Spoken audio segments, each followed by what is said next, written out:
किरण जी, हमने सुना है गंगा अभियान से जुड़े उस पुराने केस को आप रीओपन करवा रही हैं, जो कि विकास पंडित के मौत के बाद बंद हो गई थी।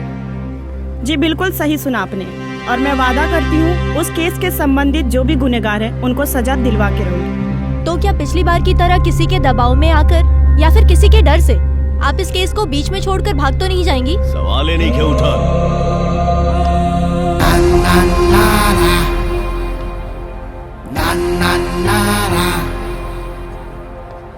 जी आप कौन? गंगू, गंगा के अपन माई माने वाला गंगू।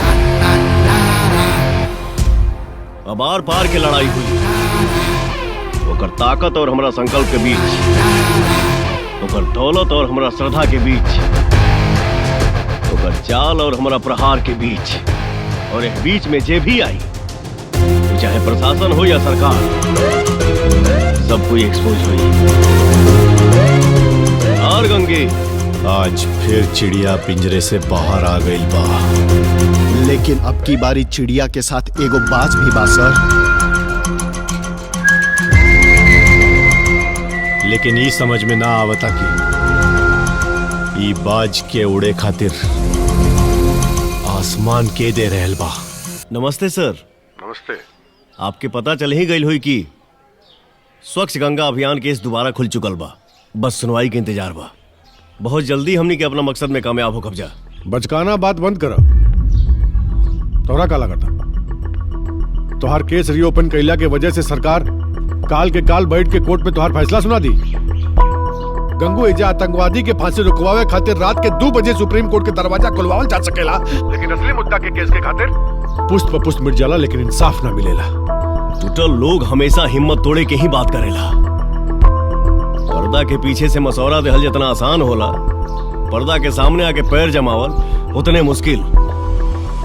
अगर शिकार जाल में फंस गई तो एकर मतलब ही ना है कि शिकारी तेज रहे, हो सकेला जंगल अनजान हो। और वो जंगल के चप्पा चप्पा से हम वाकिफ बानी, और शिकारी की हर हरकत पे हमार नजर बा।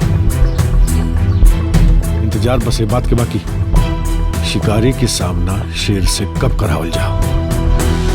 गंगू, तू अगर सही में चाहता रहा कि गंगा पहले जैसे साफ और निर्मल हो जाए, तो कुछ ऐसा करे के पड़ी कि शासन, प्रशासन और सरकार तीनों घुटना टेक दे। तब देखिए अदालत के दरवाजा अपने आप खुल जाए।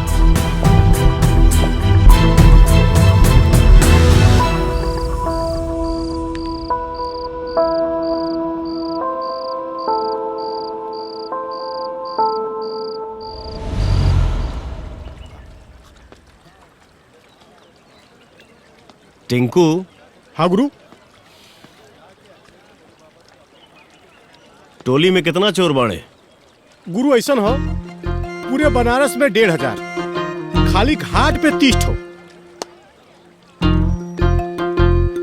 कल के कल इकट्ठा कर सकेले? काल तो बहुत देर हो जाए गुरु, बस व्हाट्सएप ग्रुप में एक ठो मैसेज, 1 घंटा में सब हाजिर। वैसे गुरु पूरा बनारस लूटे के प्लान बा का? प्लान हम काल बताइब, बुला ले सबके। ठीक बा गुरु। अभी तक ले 100 गो मरद, 150 मेहरारू के पर्स, 50 गो औरत के गहना, 20 गो घड़ी, 15 गो साइकिल, 5 गो मोटरसाइकिल चुराला के बाद भी आज भी दामन बेदाग बा। ई का कहत रे? उही इंटरव्यू के तैयारी। हाँ। अब मान लो गंगू भैया आई हन तो बैंक लूटे के कहियन कि ट्रेन के खजाना या सरकारी खजाना, वही से तैयारी करता नी। गुड। सही बोला तारा भैया, छोट मोट चोरी करके हमनी के जिंदगी बेकार हो गई बा। अब कोई नया मिलल बा, अब जिंदगी आबाद हो जाएगी। चुप कर बरती, जब देखा तब पकड़ पकड़ पकड़। ला गुरुदेव आ गए। गुरुदेव, ये हमारे बनारस के एक से बढ़कर एक धुरंधर। अभी लोगन के बतावा का करे खवे। अभी ले 100 गो मरद, 150 मेहरारू के पर्स, 50 गो औरतन के गहना, 20 गो घड़ी, 15 गो साइकिल, 5 गो मोटरसाइकिल चुराने के बाद भी आज भी दामन बेदाग बा। बहुत बढ़िया। हम तो भैया अपने घर ही से उद्घाटन कोई नहीं, दहेज में मिलल 2 किलो सोना और 10 लाख रुपया। मेहरारू से मंगली ना दिलस त लेके ओकरा के उड़ गई नी। गुरुदेव, अब हम सबके बतावा करक का हवे। देखा जा, हाथ के सफाई में नो डाउट तोहनी के महारत हासिल बा, लेकिन आज से और अभी से हाथ के सफाई छोड़ के गंगा माई के स्वच्छ और साफ करेंगे बा। का गंगा माई के सफाई? हे मर्द, तू तो सब हमनी के पानी फेर देला सपना पर हो। हम लोग सोचे थे धंधा में परसेंटेज बढ़ेगा, यहाँ तो पेट पे आफत हो गया। गंगा माई बाड़ी तई घाट के रौनक बा, और तोहनी के धंधा भी यही घाट से जुड़ल बा। गंगा माई के बचावल जरूरी बा कि ना? जरूरी तो बा, लेकिन गुरुदेव बहुत बढ़ान काम हवे। ई सब हमनी सबसे संभव कैसे हुई? अगर बिगड़ल लोग भी कोनो नेक काम के शुरुआत करे तो काम बन जाला। अगर तू लोग के हमारे साथ देवे के बा तो दिल से बोला जा, गंगा मैया की जय।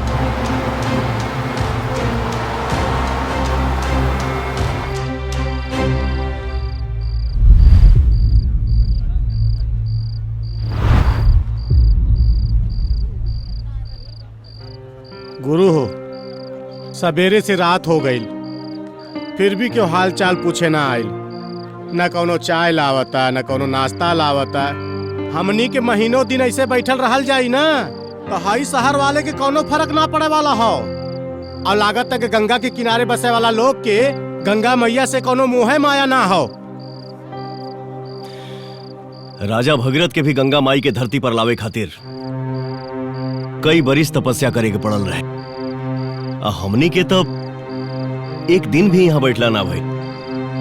देखी है, एक दिन ही शहर ही ना पूरा देश गंगा माई खातिर हमनी के साथे खड़ा हुई। लेकिन भैया वो सतयुग के तपस्या रहे, बिना खैले पियले हो जात रहे।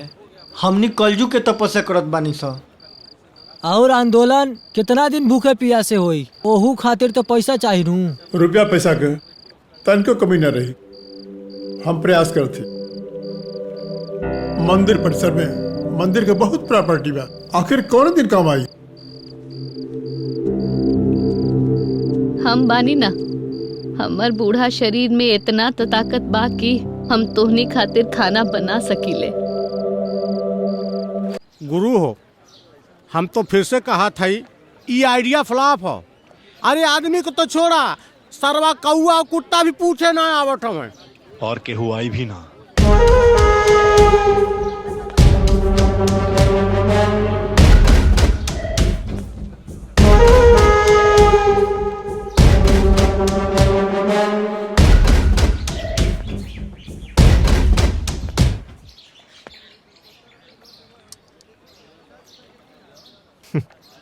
का बात बा गंगू? जेब साफ करे वाला चोरन का टोली के लेकर गंगा साफ करे चलल बाड़ी। अच्छा बा, वैसे भी आजकल आंदोलन चलन में बा, पर तोरा पता नहीं खे कि ई सरकार उहे कहले जे हम कहे नी, उहे देखे ले जे हम देखावे नी, और उहे सुने ले जे हम सुनावे नी। या यूं कह ले कि हम ही सरकार हैं। चला मान लेनी कि तोहरा ही आंदोलन से सरकार प्रेशर में आ जाई और हमरा कारखाना के बंद करा दे, तो उसे का हो जाई? तो हर गंगा मैया साफ हो जाइए। गंगू, यहाँ रोज सवेरे एगो माई अपने बिटुआ का टट्टी साफ करके यही गंगा में, तोहार ई गंगा में बहावी। जितना गंदगी हमरा फैक्ट्री से होला, उसे कहीं ज्यादा गंगा के गंदा तोहार ई समाज कर रहल बा। ओकरा बाद भी तोरा के आंदोलन करे के शौक बा तो शौक से कर।